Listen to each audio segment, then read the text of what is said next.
Welcome to Perspectives, a podcast by Essence Learning LLC, and a place where leaders learn from leaders. Let's join today's episode.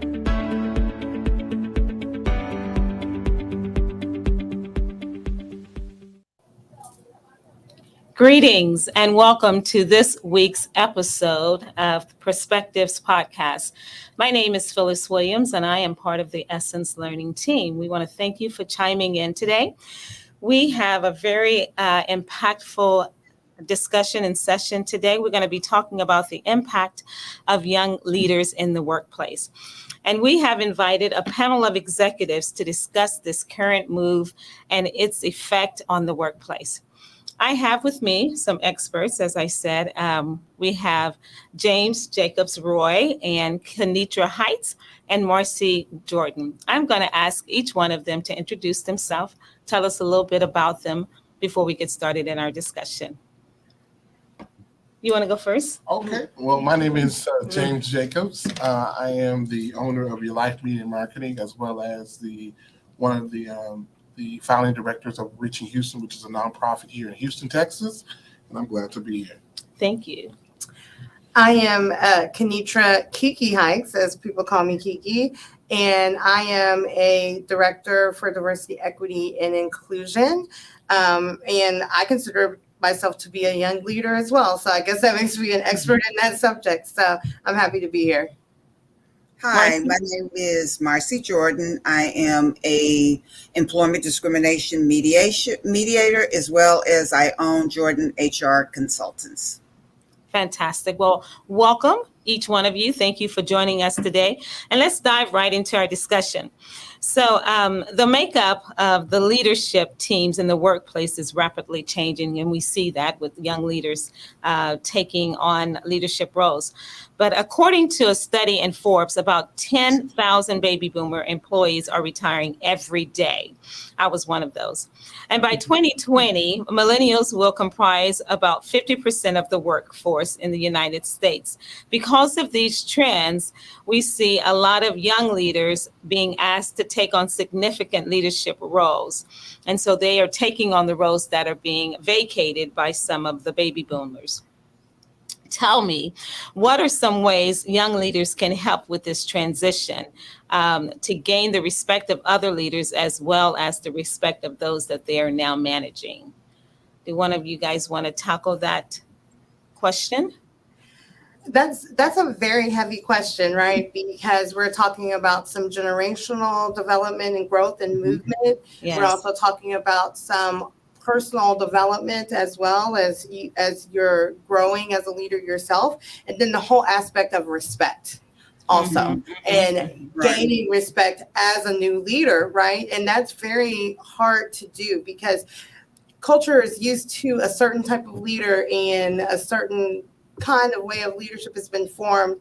And, the baby boomer leadership culture has been embedded into a lot of organizations. Yes. And so now you have a whole new generation of millennials and Generation Z who are moving into the leadership positions, and their values are very different, and the way that they lead organizations are very different than how baby boomers are doing it. So it's a whole aspect of how can I move into this position and be respected by my peers? Yes. And I may be a leader of someone who is older than me as well. So how do I manage that? How do I develop myself as well so that I'm prepared to take over those positions and still maintain my own values as a millennial or a Generation Z as well? So, I always turn to the first thing of, mentorship. And it's important to get a mentor who has been a baby boomer or is a baby boomer in those leadership positions to help guide you with the skills that you need to take over that job, but you can still add your own spin to it as well. And I feel like that's one of the first steps to how do you tackle that, because they can help be your sponsor, they can help be beside your mentor, they can help bring in that confidence and then help boost you into the organization as well, and give some thoughtful insight to what you're doing. Yes, I totally agree with that. And definitely having a mentor and perhaps someone from an older generation, because that group of employees do bring the experience and knowledge, right? That sometimes maybe a millennial who's coming into a leadership role don't have some of that legacy or experience, but their innovation and their tech savvy as well. The millennials. So combining those skill sets and combining those talents only propels and makes the team grow and better. And definitely being able to have a mentor just to help guide you in that respect. I think that one thing about I was talking, hearing you second, I agree with you. Mentorship is really, really important. As me, I guess I'm in the middle here because I guess I got a whole soul, because I was raised with very old, wholesome parents, right? And so I understand the value of mentorship. I understand the value of knowing the culture of the baby boomer and how there's some great things you can learn as a millennial. And I think the biggest challenge as some millennials, they have not been raised in a societal culture that understands the value of a wisdom of a baby boomer. Right. And so that is kind of a tricky part, right? I'm blessed to be in that era to be able to understand and respect and know the value of that, so I can go right into a place. So I think that as other millennials, we have to really share the value even more of it's the respect, but also understand there is value in the relationships with other baby boomers in the workspace, because you can communicate better, right? You can gain favor in many areas, and then also the respect can be there as well. So it's really understanding the value. That's really important because, again, I've seen a lot of young millennials come in and they kind of take charge, and it's like they're not taking that. They're not really communicating. They can't connect with that. And for them, both sides to understand the value, I think would be more beneficial for them as well. I totally agree. Got to work together. Yeah, and I agree with you wholeheartedly, because I do see discrimination cases based on age, and it is a mutual respect, because the older generation, they do bring a lot to the table. They do bring some business savvy, or how do we navigate these waters? But also, too, you got the younger generation going, hey, we need to look at things differently. We need to do it this way. We need to use social media. We need to do this and this and this, or use this technology. So it's a mutual respect, because you can't say, well, these young kids, they don't know what they're talking about because, I'm older, I know what I'm doing and everything else. That's not necessarily the case. So it is mutual respect. And yes, the younger ones may need to find a mentor, but as well as the older generation, find a younger mentor to mentor them on things that they're not savvy at or they're not comfortable with. And if you do something like that, then you build a organization of mutual respect, whether they're the older or the younger. Because I tell people all the time, it's not what you know, it's how fresh you are. You could be 60, but if you don't hone your craft, talk to people, read, understand, gain knowledge, then you're like stale bread. Nobody wants you. Yeah. Whereas you can be 25, but you still not honing your craft. So you still stale bread. So it's a matter of interacting with people, talking to people, searching people out. How do we navigate this? And if you do that in a way of respect for both parties, it's a win-win. If not, you're going to have a lot of problems. Yeah, I totally agree.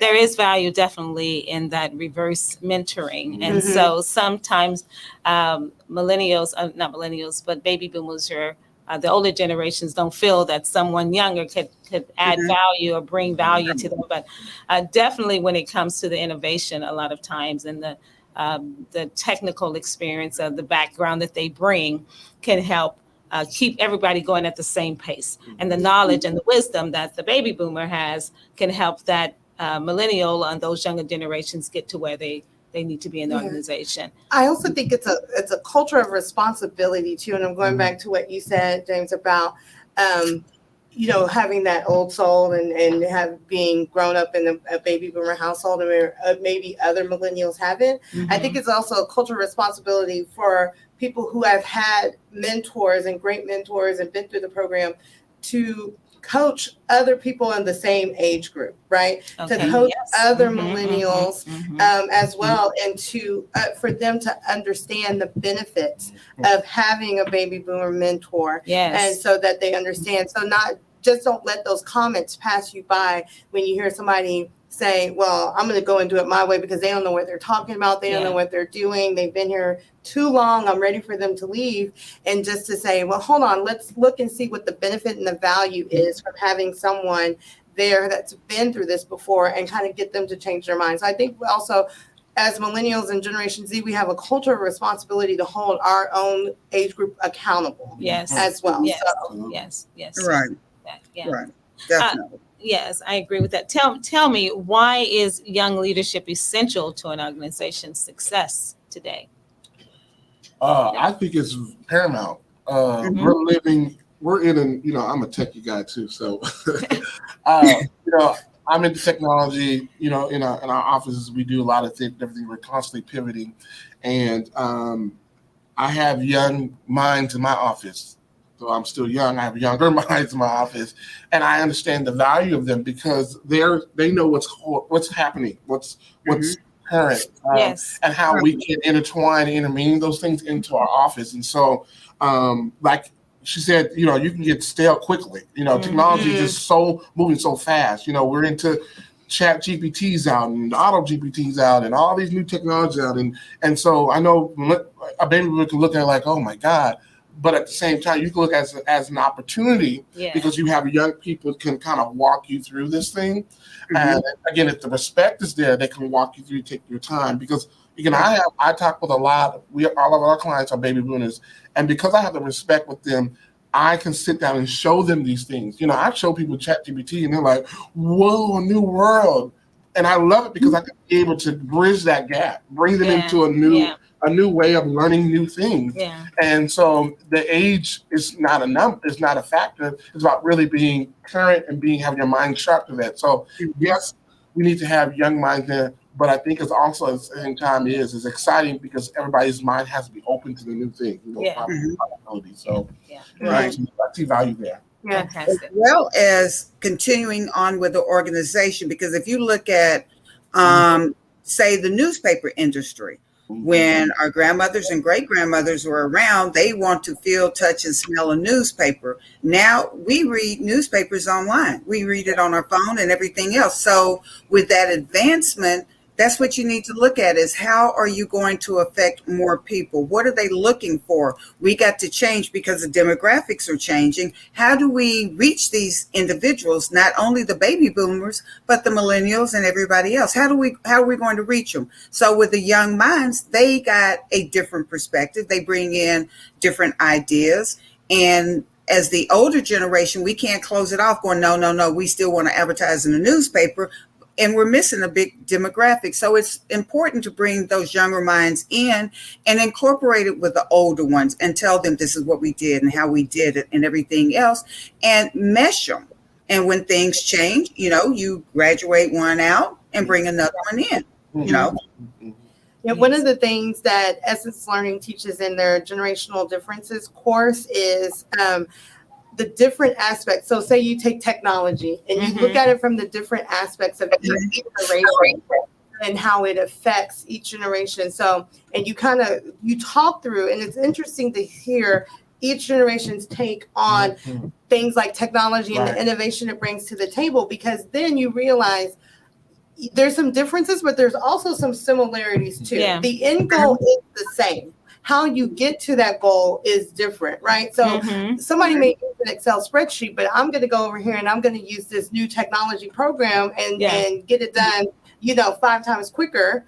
And so being able to get to that end result, but in a different way, is what the goal is, right? Yeah, and so having that young leadership in the organization brings in cost savings. It brings in quicker impact for productivity. Yeah, it brings in. There's so much ROI on having younger leaders into the organization, and then using those skills like technology. You had the idea and you came up with the process, I'm going to take that process and I'm going to be innovative with it, and I'm going to make it into a cost-saving aspect for the organization. Oh, yeah. I totally agree with that because, I mean, I give you an example. In my office yesterday, we were preparing for a health fair. And so I was going, my I guess, old self was going to Photoshop to create a graphic. And one of the young ladies was like, hey, we can go on camera and get it done. And 5 minutes later, she had a flyer done. I was like, well. But I mean, again, it's just time. You know, that time now can be spent doing something else. Yes. And so Yes. that leadership, I was able. She took the leadership. She took that, and then she brought in something that was advancement. It took less time, and we moved on another project. And so, it's so much great things can happen when both baby boomers and millennials and generation, what's the next one? Yes. Z can come together. You know, there's a lot to learn in all generations. It really is. And I was having a discussion a couple of days ago, and we were talking about ChatGPT, and we were like, okay, yeah, it's great because you can tell them to research and get a paper, get an article written. But we were also talking about our kids are going to still be able to do the research on their own, be able to write on their own. So it's kind of meshing the old with the new. Technology is great. New ideas are great, but we still got to still hold on to some of the old values. How can we do it on our own? How can we research? How can we communicate with other people? How can we relate to people? How do we seek those mentors out to help us get into those rooms that may be closed off? And those are things that technology can't teach us. It's old-fashioned face-to-face communication. Hey, been there, done that. Let me tell you what rocks to step on and which ones don't. You know, so it's a combination of everything. You know, it's good to bring in the young minds, but it's also to learn from the older minds as well. Yes. And talking about that, Marcy, how do we mentor and how do we get in those spaces that young leaders usually are not in? How do we do that? How can organizations discover and cultivate emerging leaders? How can they identify if they're not really allowing them to get into those rooms or they don't have a mentor program in place? You have anything to discover there, how organizations can discover and cultivate emerging leaders? It's really come down to a basis of the diversity, the inclusion, and not being afraid to let those younger people talk to you, shadow you, pick your brain, get ideas and everything like that. So it starts with the organization in itself of opening those doors and saying, hey, look, I see something in you. I see something in you that was me at your age. Let me help you. And it doesn't have to be a leader. It can be another peer that's older going, hey, look, let me help you. Let me change the conversation, or let me shape the conversation where you can reach those people and they're not just felt like they're being talked at, but talking to, and you're getting their ideas in front of them, or you're getting the opportunity. So sometimes it takes the culture of the organization and the people willing to say, look, okay, in a couple of years, I'm going to be gone, but I want you to have what I got, or I want you to have my skill sets, or let me show you what needs to be done. So, you know, it's a willingness to take these younger ones under our wing and show them. Yeah. And for those, you know, building up what Marcy's saying is taking people under their wings and showing them. And, you know, if you're out there listening and you're in organizational development, learning and development, or DEI, succession planning is so important to an organization. And a lot of times organizations do succession planning, but they don't follow through. And so it's up to those professionals in organizational development, learning development, and DEI to create programs in organizations to help people who are in succession planning. Yeah. So if you're doing a 9-box and you have people in those first 3 boxes, what programs do you have at the organization to support those people in those boxes to move forward? Yeah. And then also from a DEI perspective, are you looking at who's in those boxes to ensuring that you have a good ratio of people of color, next generational people, women, people who are not typically put in those boxes to move into those leadership positions. Exactly. So following through and creating plans based on succession planning and putting people in the right spots and then putting that development with the succession plan, it's all a package to come. And what Marcy says, look and see and identify and cultivate those people and make sure that they're included in that. That's all a package into helping emerging leaders move forward. Yes. And with that succession plan too, sometimes things need to be changed. You need to put different people in there because you found out these additional people have these skill sets and everything else. So it's always, I say it's fluid. It's never static. Yeah. You know what you need to do, but the people can change because skill sets change, technology change, ideas change. Who are you going to put in there that's going to affect all those people and continue the company to grow, not just move on, but grow. And that's what you're looking for. So sometimes you do have to look at who are these people? Are these people really our best choices, or have they gotten stale? Do we need to change them out? Their ideas don't mesh with the way the company's going. So you do have to change them out. And that's with the diversity and then inclusion, to find out who else can we bring to the table? They bring in fresh ideas. This is what we're doing now, or this is the way the world is changing. Are we going to be that company that just sits here, or are we going to change with the world? Exactly.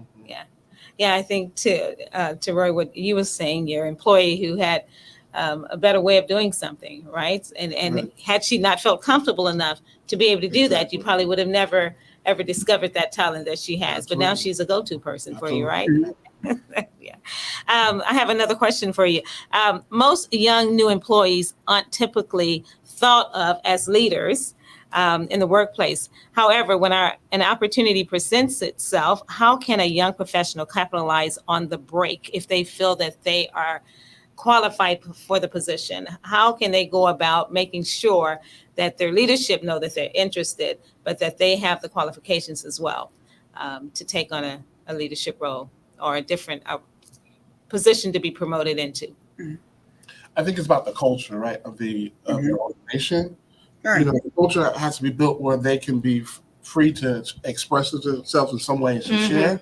I know that I try to do it in my office. I have some men, young women, young men in our office, and I try my best to allow them to share their thoughts, what their opinions are, because I don't want them to feel like, okay, they can't say anything. They can't say, I want to take this on this project. Yeah. And at the same time, that helps me be able to know, okay, you're ready to move forward to something better. You're getting tired. You want something better. And so I think the biggest thing is to build a culture where people can be able to have a conversation and talk and be transparent and say, okay, I want to do better. I want to do something else. I want to take on this project.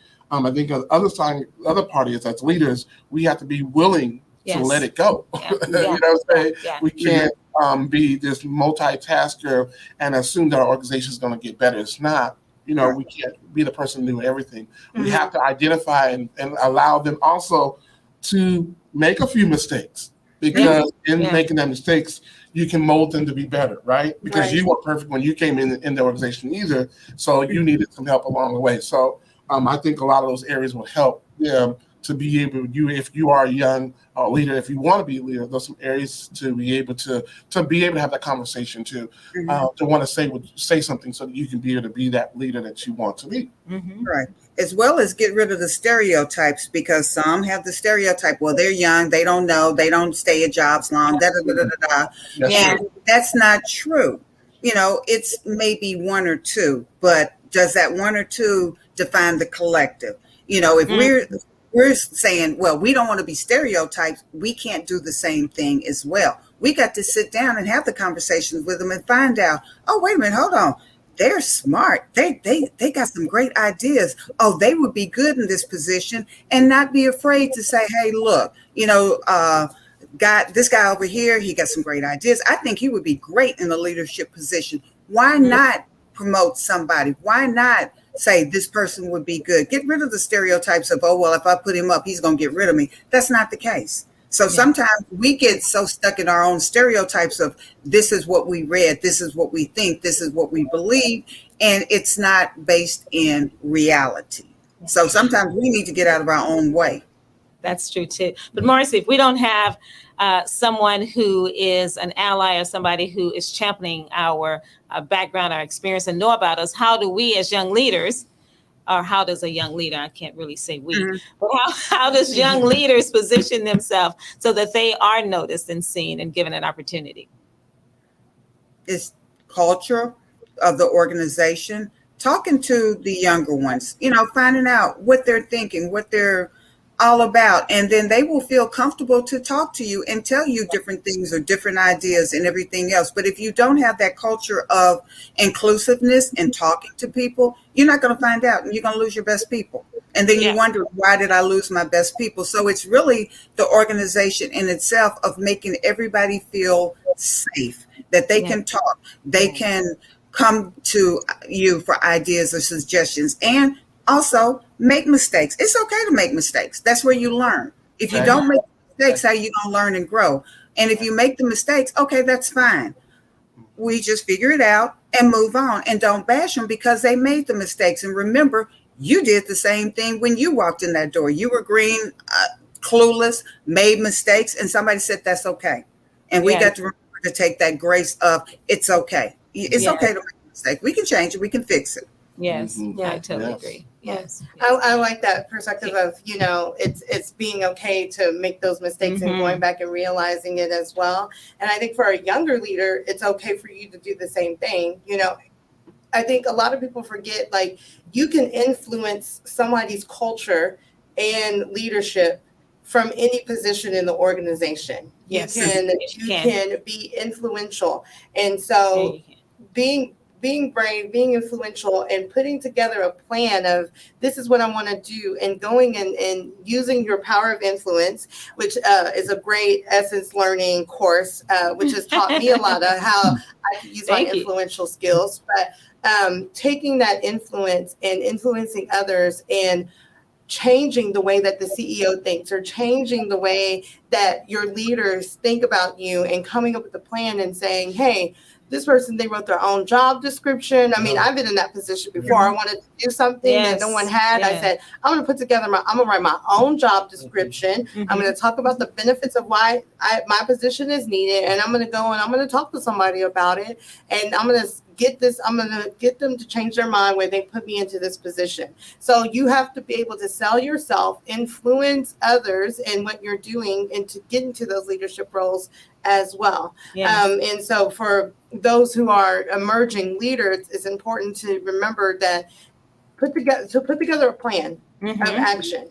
A lot of people just walk into the room and say, this is what I want to do. Okay, well, why do you want to do it? What are you going to do it for? You have to keep it real, and keep it real with how you're going to do it also. Yes. Fantastic. We are coming up on our time. But before we do, I'd like to hear from each one of you. And I think Kiki has kind of shared how young leaders can position themselves so that they can be considered for positions for leadership positions in the workplace. But I'd like to hear from each one of you guys on that, Roy, and from Marcy before we go. I think for me is I would tell any young leader to know your value, right? Know what I think a lot of our young people sometimes are very insecure of who they are as far as their gifts or their abilities. And they may have the degree, but then they get kind of intimidated by the others, other peers, or maybe things that people are older than them. But you have to really know your value, know what you bring to the table, and then be willing to have that respect. But I go back to the culture. Building a culture so all that blends together so that you can have a better workplace. And then, when we're talking about the baton of the organization, then it'll be easy shift. The shift will be easy. So the biggest thing I would say is know your value, hone your skills, and know your value, and then everything will come together. Yes. Right. And for a young leader, seek out somebody. It could be a peer. It could be, a supervisor, somebody like that you feel comfortable talking to, and really have those conversations with them.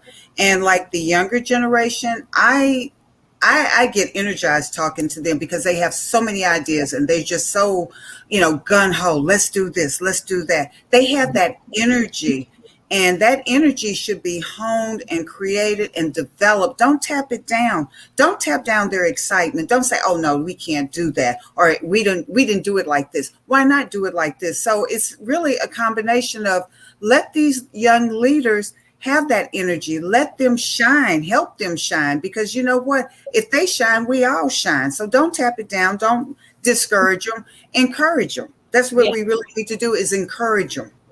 Fantastic.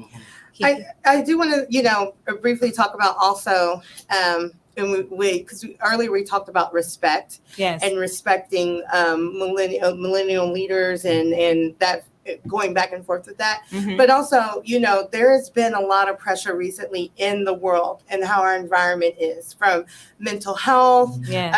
the Yeah. fight on racial discrimination, Mm. the fight on gender rights, and now recently Gun the huge violence. fight on gun rights and the gun violence that's happening. And those are all very much important values for millennials and for Generation Z, and Yes. things that Right. they think about when entering into leadership positions and going into the organizations, is looking at, like, do we have the right policies in fact? Wow. Yes. Do we have mental Yes. health programs as Yeah. well? And those are things that they want to bring to the table. Those are things Mhm. Millennial and Generation Z want to bring to the table. They want to talk about those things where Yes. before it used to be very taboo. Yes. You don't talk about politics in the workplace. Yes. You don't talk about abortion rights. You don't talk about gun violence. Those are things that you don't talk about, right? Yes. But it's starting to change the Yeah, that's culture the shift. of now we're bringing those things in. So I would really love to hear from you all.